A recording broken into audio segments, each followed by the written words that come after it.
I hope you're having a phenomenal day today at Pimoka of Newport News. Coach Jamie here, and today I'm back with part two of my mystery shop. I submitted my lead Monday, April 27th, which is today, at 12:37 p.m. Central Standard Time. Now, the first response that was received was a phone call at 12:40. This was followed by an automated reply email at 12:42, and next the email 1 minute later at 12:43. So perfectly done with your response time. Fabulous job with that. Now, first I just want to talk about the auto response email.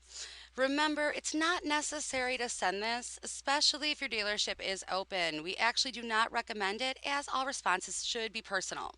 However, if you are sending these, there are some things that we are looking for. So first, it was received in my inbox versus spam folder. Great job there. However, we want this to look personal versus automated. To me, very detectable as a template. We also want to address the customer by their first name. Now, a lot of programs will allow you to create that field to insert this in your emails.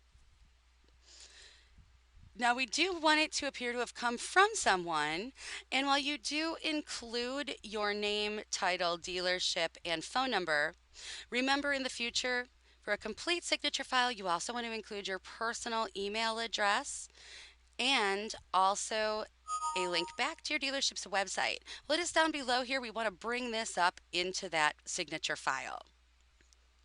Now, something else, we want to build value in every communication. I gave you credit on this one because you do have included here your Google reviews. However, I just want to bring this up. Anything that is below the signature file that you want the customer to see, make sure that you're moving this up into the body of the email as well. A lot of the time, customers will not scroll past this file. So we want to make sure that anything that's important that you want them to see is in the body of the email. Now, there are no spelling or grammatical errors, so nice job with that.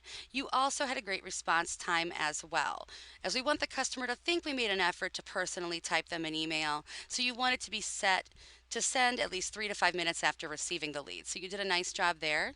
Just work on making it more personal, or if there's a way you can turn these off and only send when the dealership is closed, that would be recommended. Now for the phone call, listen to the audio portion of this shop where I did record all of my comments. I would like you to continue practicing that script. You definitely maintained an excellent, enthusiastic tone of voice. You made a great first impression with the customer, but you want to be sure that you are including each and every step and process, and make sure to always set that appointment. Now, next, I want to take a moment to talk about the follow up email received. Now, again, excellent response time with this. This is the next step in building on that relationship with the customer and your dealership. So just make sure that you're making it count and including all of the content required. Now, it was received in my inbox versus spam folders. So excellent job with that. I would like you to, in the future, work on this subject line.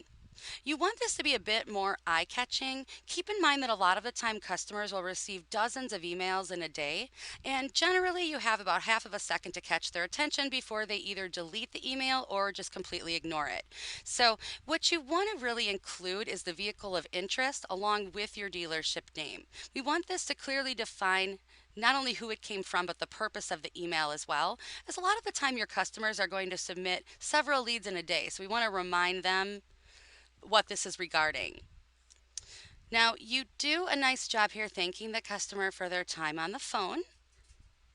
You do say thank you for your time. So in the future, I would also reference the phone call. In addition to that, always confirm next steps. So even if you don't on the phone call offer to follow up, it's important to include that you will follow up with the customer if you don't hear back. We're also looking for a complete signature file here as well. So what's missing is your personal email address and that link back to your dealership's website. I did not find any spelling or grammatical errors, so well done there. But you do also want to include a video link. Now, what I recommend is a video introduction from the salesperson who spoke with the customer. This will make that customer feel further connected. However, you could also include a video of the vehicle of interest or maybe a commercial to your dealership. And finally, we also want to build that value. So begin implementing value into your emails along with that phone call.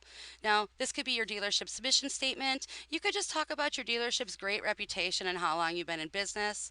I've seen some dealerships offer free oil changes exchanges after purchasing or free service for a year, even a free gas card for showing for the appointment. Maybe you're willing to meet and beat competitors' pricing. Think like a customer, give them a reason to choose you over the competition. So continue to practice that script and make sure you're including everything we look for in these emails, but you still made a really nice effort here. Your secret code for this portion of the shop is going to be content. CONTENT. Make sure that you are including all of the content we look for when sending those emails.